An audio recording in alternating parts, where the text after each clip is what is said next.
교회라는 주제로 우리가 살펴보고 있습니다. 8번째 시간이고요. 제목은 제자 삼는 교회를 세우라입니다. 제자 삼는 교회를 세우라. 어떤 교회를 세워야 하는지를 설교하고 있습니다. 첫 번째, 기억하시겠죠? 변화시키는 교회. 변화의 능력이 있는 교회. 복음의 능력으로 한 사람 한 사람을 변화시키는 그런 능력을 갖춘 교회를 우리는 세워가야 한다고 했어요. 절대로 잊지 말아야 합니다. 교회는 자연적인 공동체가 아니에요. 초자연적인 공동체입니다. 자연적인 공동체 무슨 뜻일까요? 사람의 본능과 사람의 이해와 사람의 논리가 지배하는 공동체라는 뜻이에요. 예컨대 정부 그리고 회사 같은 곳이겠죠. 복지기관이나 교육기관도 마찬가지예요. 동호회나 친목회도 그렇습니다. 이런 곳은 다 자연적인 공동체예요. 사람의 본능에 따라서 만들어졌고요. 사람의 이해와 논리에 따라서 만들어진, 형성된 그런 모임들입니다. 그렇게 이런 공동체에 속해서 우리는 어떻게 살아갈 수 있을까요? 그냥 본능을 따라서 움직이면 돼요. 각각의 이해를 따라서 움직이면 됩니다. 취향이 맞는 사람들끼리 모여서 그 취향대로 그 모임을 운영하면 되는 거예요. 이것이 자연적인 공동체에 속한 사람들이 행할 일입니다. 굳이 변화를 논할 필요가 없다는 것이죠. 생각해 보세요, 여러분. 동호회에서 누가 변화를 말합니까? 친목의 목적으로 만난 모임에서 누가 변화를 언급합니까? 여러분은 누구를 변화시키려고 회사를 다닙니까? 누구를 변화시키고 싶어서 동호회에 참여를 합니까? 아니죠. 우리는 그냥 우리의 본능을 따라서 그곳에 참여하는 거예요.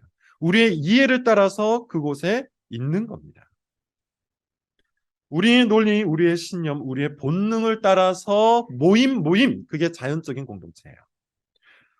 변화에 대한 압박이 없기 때문에 어떤 사람은 이런 것을 더 좋아할 수도 있을 거예요.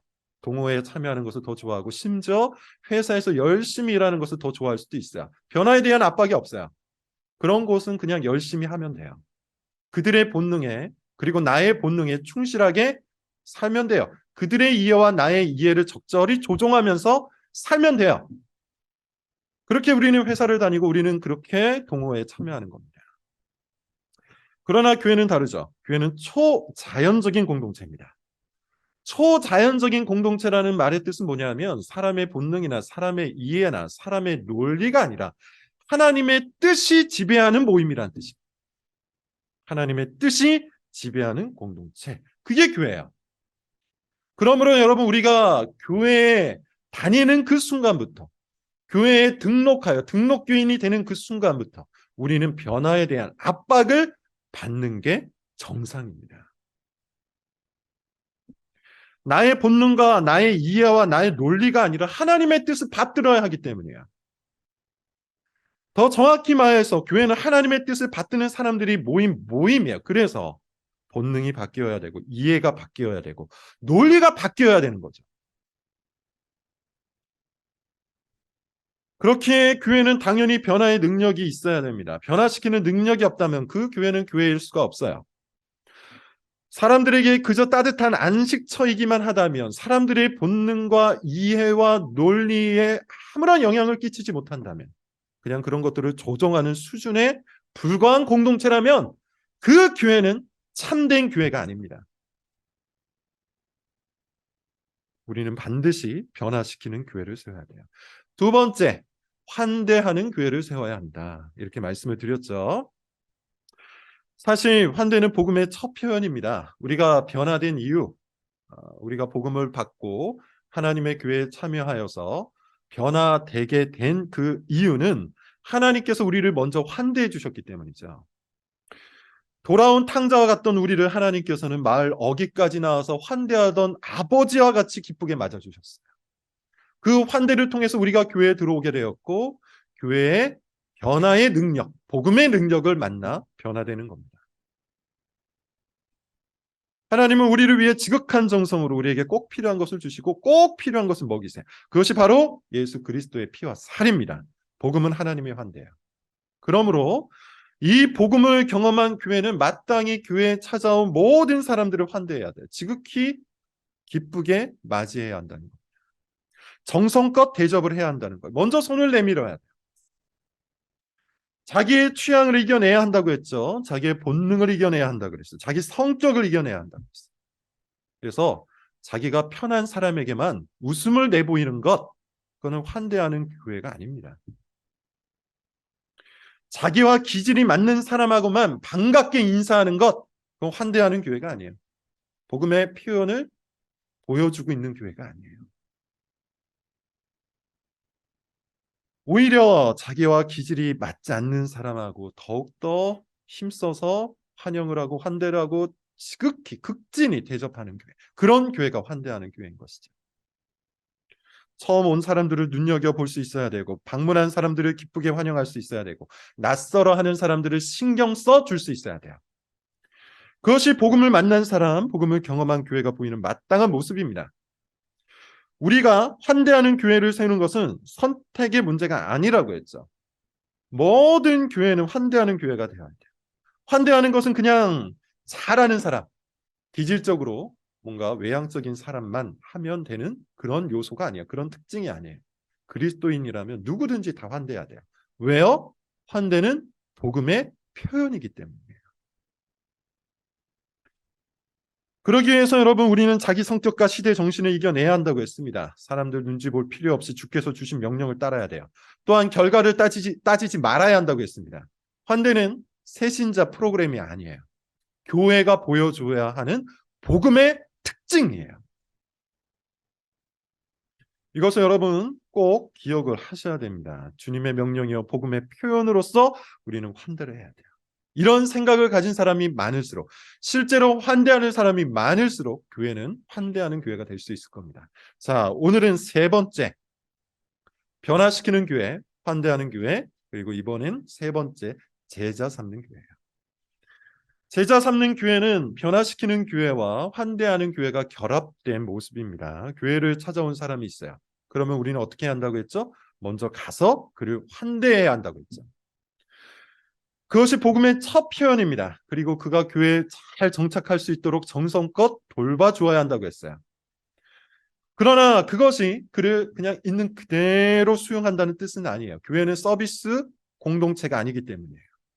있는 그대로 아무런 변화도 없이 그냥 구원받기 전이나 구원받은 이유나 똑같이, 교회 오기 전이나 교회 다니고 난 다음에 똑같이 살아도 된다고 그를 내버려 두어서는 안 된다는 겁니다.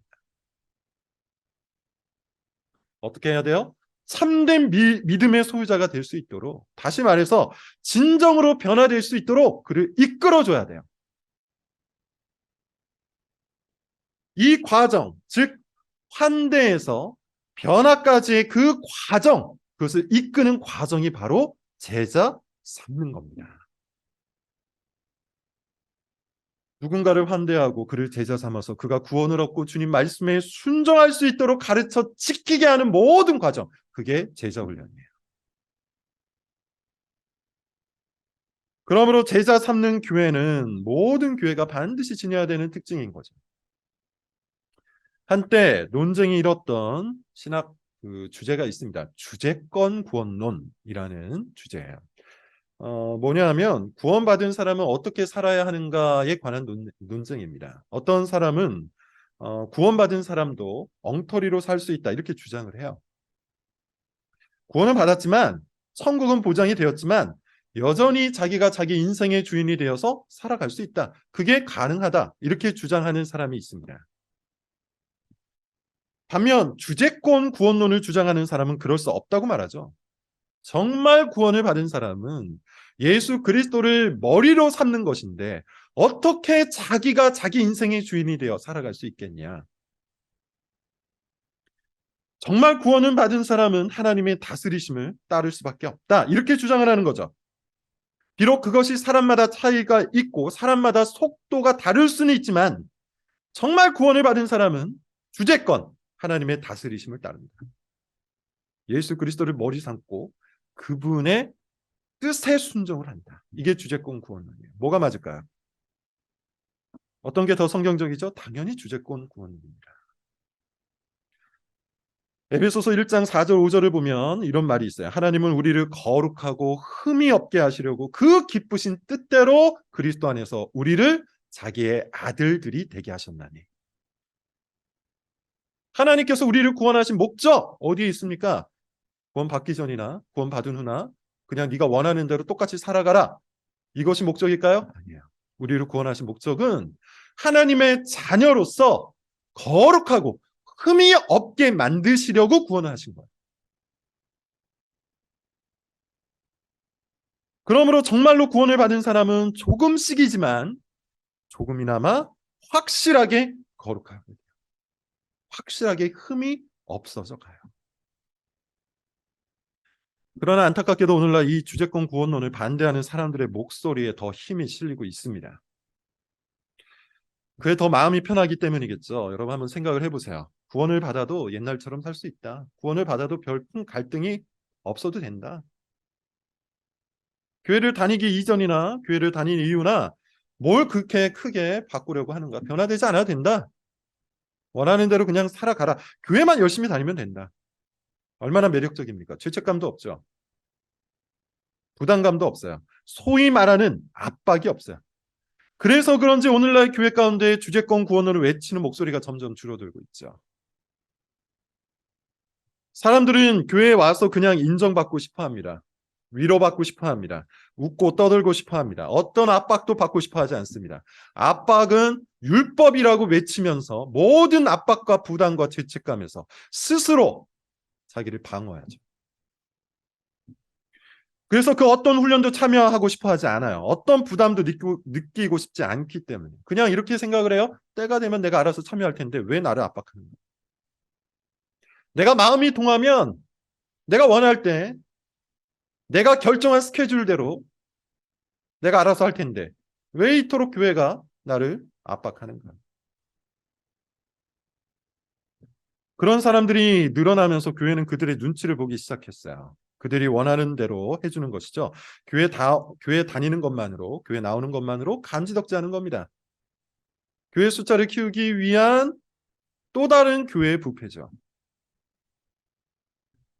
그냥 위로하고 그냥 격려하면서 그렇게 살아도 한 번 고백으로 구원은 따놓은 당상인이 괜찮다는 말만 반복하는 겁니다.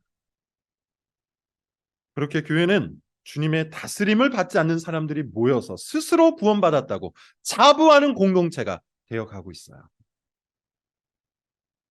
요즘 우리가 성경 문답을 통해서 선지서들을 보고 있는데 여러분 어떻습니까? 선지서에서 하나님이 그토록 정죄하시는 이스라엘의 모습과 유사하지 않습니까?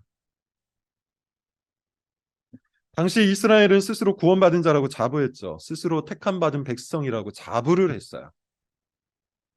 그러나 정작 삶은 어땠습니까? 선지자들을 통해서 고발한 그들의 삶은 엉터리였어요. 우상을 섬겼어요. 하나님을 우상처럼 섬겼어요. 온갖 악행이 자행되었습니다. 나라 전체가 음란함에 물들었고요. 강자가 약자를 강탈하는 일이 정상으로 보편화되었어요. 엉망진창으로 살면서도 그들은 스스로 구원을 받았다고 자부했는데 하나님이 그들에게 뭐라고 말씀하시죠? 너희 중에 누군가 성전 문을 닫는 자가 있으면 좋겠다. 그들을 가증히 여기신 겁니다. 그들의 위선에 하나님께서 분노하신 겁니다. 오늘날 교회의 모습과 얼마나 비슷합니까? 얼마나 많이 겹쳐요. 주제권 구원론은 논쟁의 여지가 없는 겁니다. 논쟁의 여지가 없는 성경적 구원론이에요. 그것을 확신하는 교회는 교회에 들어온 모든 교인들을 결코 가만히 두지 않아요. 반드시 하나님의 다스림을 받도록 가르치고 훈련합니다. 그게 바로 제자 삼는 교회예요. 오늘 본문에 여러분 한번 보세요. 오늘 본문은 굉장히 유명한 구절이죠. 소위 말하는 선교 명령입니다. 그런데 이것은 선교 명령이면서 동시에 교회 명령이기도 해요. 즉, 이 명령은 개인이 감당할 명령이 아니라 교회가 감당할 명령이라는 거예요. 왜 그런지 한번 볼까요? 자, 19절, 20절 다시 한번 읽어보겠습니다. 시작. 그러므로 너희는 가서 모든 민족을 제자로 삼아 아버지와 아들과 성령의 이름으로 세례를 베풀고 내가 너희에게 분부한 모든 것을 가르쳐 지키게 하라. 볼지어다 내가 세상 끝날까지 너희와 항상 함께 있으리라. 아버지와 아들과 성령의 이름으로 세례를 주라고 하는데 여러분 세례는 누가 줍니까? 개인이 줍니까? 개인이 줄 수 있습니까? 그럴 수 없죠. 세례는 교회가 주는 겁니다. 그런 의미에서 여러분 이 명령은 사실 개인이 아닌 교회에게 주어진 명령이에요. 세례를 줘야 돼요. 자, 하나씩 한번 보도록 하죠. 예수님은 우리에게 먼저 가라고 하시는데요. 이 말을 지금의 주제로 한정해서만 좀 적용해 보자면 환대하라는 뜻으로 해석을 해볼 수 있어요. 가만히 앉아 있지 말고 친한 사람끼리만 반갑게 인사하지 말고 방문객들에게 가서 그들을 환대하고 지극히 대접하라. 너희는 먼저 가서 라고 이야기를 하죠. 우리는 가야 합니다. 세계로 가야 하기도 하고 가정으로 가야 하기도 하고 회사로 가야 하기도 하고 교회에 방문한 사람에게로 가야 하기도 해요. 우리 모두는 이 명령을 쫓아 환대하기 위해 가야 합니다. 자, 그 다음으로 어떻게 하라고 하죠? 제자를 삼으라고 합니다. 이게 이제 중요한 이야기죠. 제자를 삼으라. 우리가 가서 한 사람을 만나면 이제 그 사람에 대해 어떻게 해야 합니까? 목적을 가져야 돼요. 교회에 왔으니 됐다. 네가 알아서 해라. 그렇게 방치하거나 교회 이전이나 교회 이후나 다 똑같이 살아도 상관이 없다는 그런 신학을 가르쳐서는 안 된다는 겁니다. 어떻게 해야 돼요? 그에게 가서 그를 제자 삼기 위한 목적을 가져야 돼요. 그냥 오든지 말든지 상관도 하지 않고 그냥 이런들 어떠하리 저런들 어떠하리 하면서 아무런 겉면도 아무런 훈계도 하지 않는다면 우리는 이 선교 명령, 이 교회 명령을 어기고 있는 겁니다. 교회는 반드시 제자 삼으라는 이 명령에 충실해야 돼요. 자, 그러면 여러분 우리는 어떻게 제자 삼는 교회를 세워나갈 수 있을까요? 본문에 의하면 세 가지입니다. 첫 번째, 오늘 본문은 예수님이 누구에게 하신 말씀이죠? 여기에 나오는 너희는 누굽니까? 제자들이에요. 예수님의 제자들이에요. 다시 말해서 제자 삼는 교회가 되려면 어떻게 해야 되죠? 우리가 먼저 예수님의 제자가 되어야 돼요. 너무나도 당연한 거겠죠. 나 자신이 예수님의 뜻이 뭔지도 모르고 나 자신이 예수님처럼 사는 것이 무엇인지도 모르는데 어떻게 다른 사람을 제자로 삼을 수가 있겠어요? 제자 삼는 교회가 되려면 반드시 내가 먼저 예수님의 제자로 변화되어야 합니다. 그런 사람이 많아져야 합니다. 그렇다면 여러분 예수님의 제자로 내가 변화되고 헌신하는 방법이 뭘까요? 교회에 헌신하는 거예요. 지금까지 설교를 잘 들은 사람은 제가 뭘 말하는지 알 겁니다. 교회는 그리스도를 머리 삼은 사람들이 모인 그리스도의 몸이요. 그리스도의 지체라고 했죠. 그러므로 그리스도의 제자가 되려면 그리스도를 머리 삼은 교회에 헌신함으로 제자가 될 수 있는 거예요. 지금 제가 교회에 헌신하라고 말하는 것은 목사에게 헌신하라는 뜻도 아니고 교회라는 조직체에 헌신하라는 뜻도 아닙니다. 우리의 머리가 되시는 예수 그리스도에게 헌신하라는 뜻이야. 그리고 그 가시적인 실천 방법은 교회에 헌신하는 거예요. 이게 신학적인 논리입니다. 교회에 헌신하지 않고 그리스도의 제자가 될 수 있는 방법은 없어요. 지금 본문에서 말씀하고 있는 예수님을 보세요. 예수님은 이 말씀을 제자 한 사람에게 이야기합니까? 제자 공동체에게 얘기합니까? 제자 공동체에게 얘기하죠. 그리고 이 제자 공동체는 사도행전으로 넘어가자마자 바로 교회가 됩니다. 다시 이야기하자면 여러분 예수님은 지금 교회에게 말씀하고 있는 거예요. 계속해서 말씀드리고 있지만 우리의 신앙을 교회와 분리시키지 마세요. 교회와 분리된 신앙은 엄밀히 말해서 건강한 신앙일 수가 없어요. 교회와 분리된 제자는 사실은 그리스도의 제자가 아닙니다. 그러므로 예수님의 제자가 되고자 한다면 여러분 교회에 헌신하십시오. 교회에 헌신한다는 것은 1차적으로 우리가 마땅히 참여해야 할 모든 집회에 열정적으로 참여하는 겁니다. 그것이 교인의 책임이요 의무입니다. 여러분 한번 생각을 해보세요. 제자 삼는 교회를 그렇게 외치고 제자 삼는 사람들이 많아야 한다고 이렇게 강변을 하고 있는데 정작 교회에서 집회를 하고 교회에서 예배를 할 때 참여하는 사람이 없다면 새로운 사람들이 무엇을 보고 배울 수 있을까요? 아, 이 교회는 참여하지 않아도 상관이 없구나. 이 교회는 헌신하지 않아도 교회 다니는데 아무런 문제가 없겠구나. 괜히 참여한다고 그렇게 나댄다고 욕을 먹을 수도 있겠구나. 이런 생각을 하지 않겠습니까? 내가 그리스도의 제자로 그리스도의 교회에 온전히 헌신하지 않는 한 우리 교회는 제자 삼는 교회가 될 수가 없어요. 계속해서 말씀드리고 있는 것처럼 목사 혼자서 감당할 수 있는 게 아닙니다. 교회를 세우는 것은, 하나님이 기뻐하시고 성경이 말하는 교회를 세우는 것은 목사 혼자 깃발을 들고 목소리를 높인다고 해서 세울 수 있는 게 아니에요. 제가 혼자 제자 훈련을 한다고 해서 세울 수 있는 게 아니에요. 여러분 스스로가 머리이신 그리스도께 헌신함으로, 그의 교회에 헌신함으로 이 교회를 제자 삼는 교회로 만들어갈 수 있는 겁니다. 다른 모든 훈련 프로그램도 그래요. 성실하게 최선을 다해서 훈련을 받아요. 군대 훈련소를 갔다 오신 분들은 알 겁니다. 훈련되지 않은 조교가 훈련 받는 훈련생을 훈련할 수 있습니까?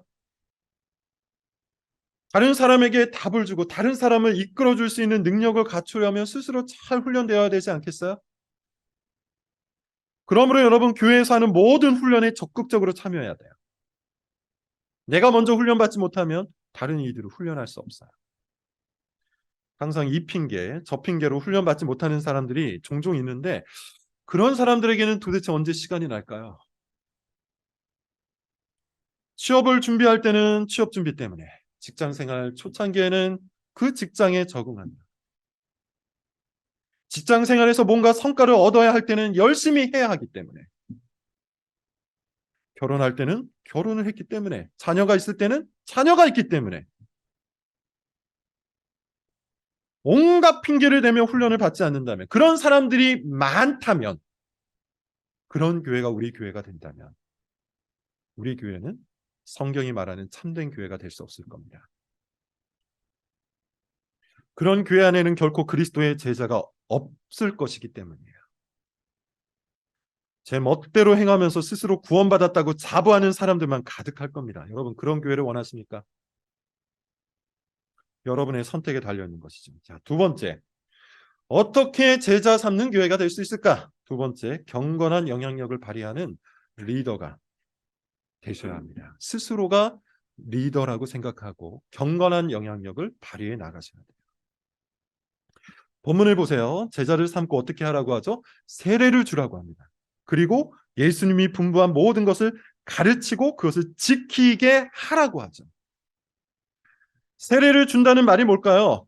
그에게 복음을 가르치고 그로 하여금 진정한 믿음으로 신앙을 고백하게 하라는 겁니다. 여러분 이것은 사실 교회가 감당해야 할 가장 중요한 사명이에요. 교회는 세례를 주는 공동체예요.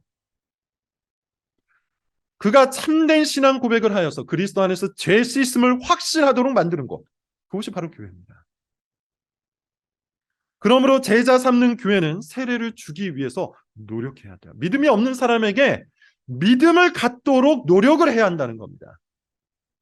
그런 경건한 리더십을 발휘하는 사람이 많을수록 제자 삼는 교회에 가까워지는 거예요. 이것은 단순히 훈련 몇 개를 한다고 이루어지는 것이 아닙니다. 모든 사람들, 모든 교인들 속에 이런 경건한 리더십이 발휘될 수 있는 그런 교회가 되어야 돼요. 그리고 여러분 이것이 기독교 리더십의 핵심이에요. 무슨 말이냐 하면 이겁니다. 종종 교회 리더십과 세속 리더십을 착각하는 사람들이 있어요. 예컨대 이렇게 생각하는 겁니다. 내가 세상에서 받은 리더십 교육에 의하면 리더십이란 이런 요소가 있어야 되는데 우리 교회는 그런 리더십이 없다. 그래서 교회가 이 모양 이 꼴인가 보다. 그럴 수 있어요. 어느 정도 겹치는 공간이 있는 건 맞습니다. 그러나 교회 리더십과 세속 리더십에는 결정적인 차이가 있습니다. 이 차이는 결코 메울 수 없는 것인데 그게 바로 믿음이에요. 교회 리더십의 최종 목표는 보이지 않는 것을 보게 만드는 것에 있습니다. 그래서 그가 세례를 받고 예수님께서 분부하신 모든 것을 지키게 하는 것에 있는 거예요. 믿음은 보이지 않는 하나님을 믿고 아직 실현되지 않은 약속을 믿고 이 세상과 다른 하나님 나라의 도래를 믿음으로 주님의 말씀대로 살아가는 것이기 때문이에요. 그러므로 이 믿음을 갖게 하는 것, 이 믿음을 소유하게 하는 것, 이 믿음으로 인도하는 것, 그게 교회 리더십입니다. 그렇게 세상에서 아무리 직위가 있고 리더십이 있고 또 자신에게 어떤 특정한 역할이 있다 할지라도 믿음이 없는 사람은 교회에서 리더가 될 수 없어요. 심지어 리더십 전문가라 할지라도 자신이 세상에서 여기저기 돌아다니면서 리더십 강의를 하고 다니는 사람이라 할지라도 믿음이 없다면 그 사람은 절대로 교회에서 리더가 되어서는 안 됩니다. 그는 사람들을 믿음으로 이끌 수 없기 때문이에요. 보이지 않는 것을 보게 만들 수 없기 때문이에요. 세례를 베풀고 예수님이 분부한 모든 것을 가르쳐 지키게 할 수가 없기 때문이에요.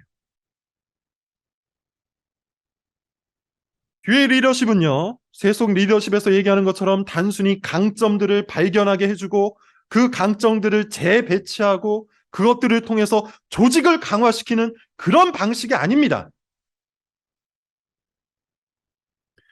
교회 리더십은 사람들을 믿음으로 이끌어서 세례를 받게 하는 것, 그리고 주님의 말씀을 가르쳐서 지키게 하는 것에 목적이 있는 거예요.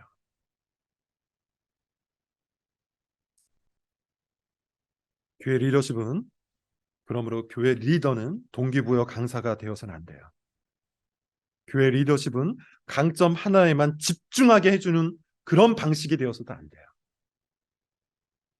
교회 리더십은 성경 말씀을 가르치고 그 말씀대로 살아가도록, 그의 모든 삶이 하나님의 말씀에 모아지도록 권면하고 훈계하는 것에 있어요.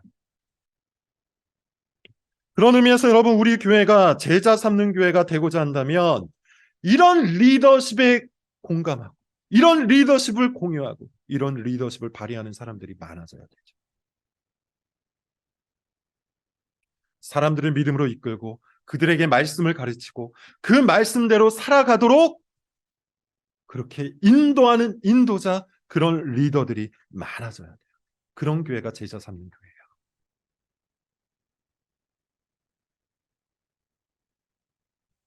제자 삼는 교회는 몇 가지 훈련으로만 될 수 없기 때문입니다. 문화로 될 수 있기 때문이에요.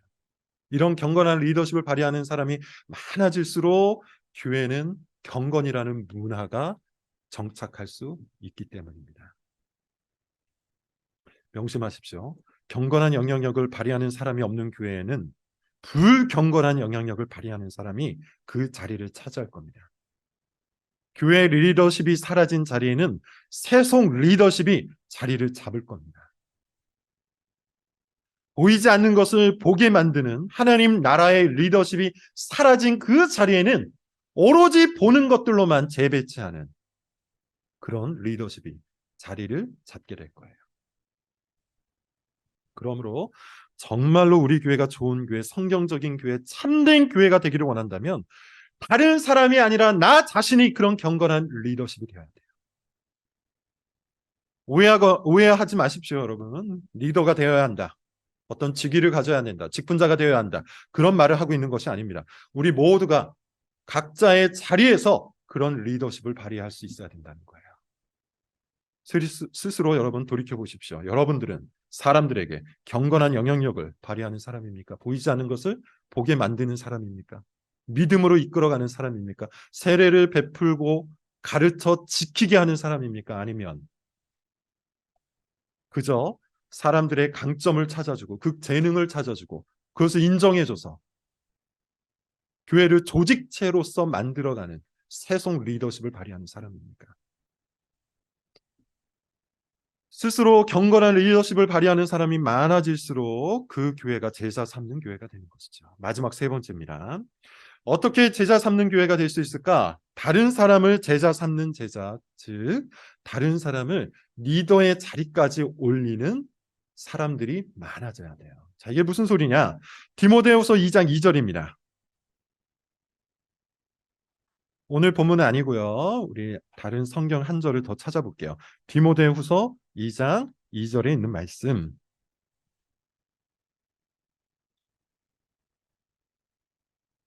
디모데후서 2장 2절 이렇게 이야기하네요. 같이 한번 읽어볼게요. 시작. 또 내가 많은 증인 앞에서 내게 들은 바를 충성된 사람들에게 부탁하라. 그들이 또 다른 사람들을 가르칠 수 있으리라. 뭐라고 합니까? 들은 바를 다른 사람들에게 부탁하여 그들이 또 다른 사람들을 가르치도록 하라. 이것이 제자 삼는 교회입니다. 여러분, 이 얘기예요. 우리끼리 만족해서는 안 된다는 겁니다. 우리 세대로 끝나서도 안 된다는 겁니다.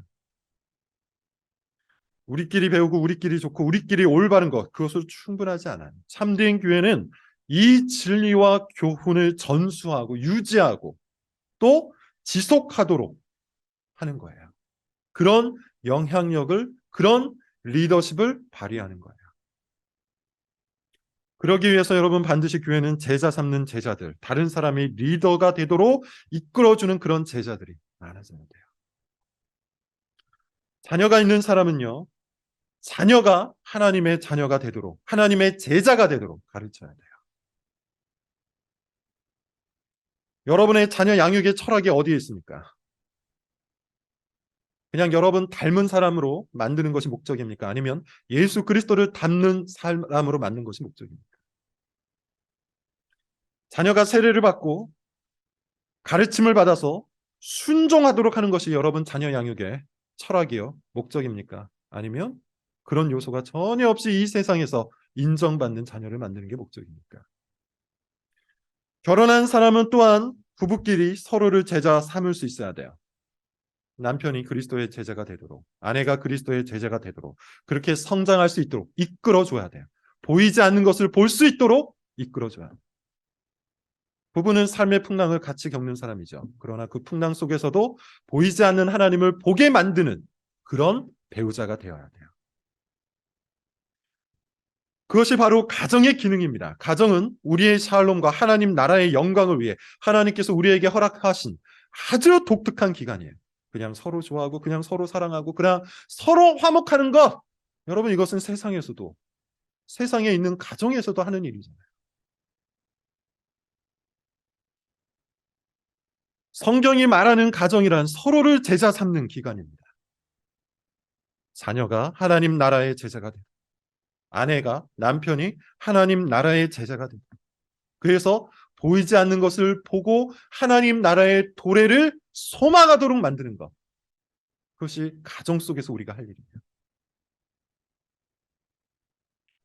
교회 안에서도 마찬가지라고 했죠. 우리는 스스로 리더가 되어 다른 사람을 그리스도의 제자가 되도록 돌봐야 돼요. 다른 사람의 신앙에 깊은 관심을 두어야 한다는 겁니다. 다른 사람이 지금 성장할 수 있도록, 그가 성장해서 다른 사람들을 가르칠 수 있도록 그의 신앙과 그의 성경 실력과 그의 리더십을 위해서 내가 헌신해야 한다는 거예요.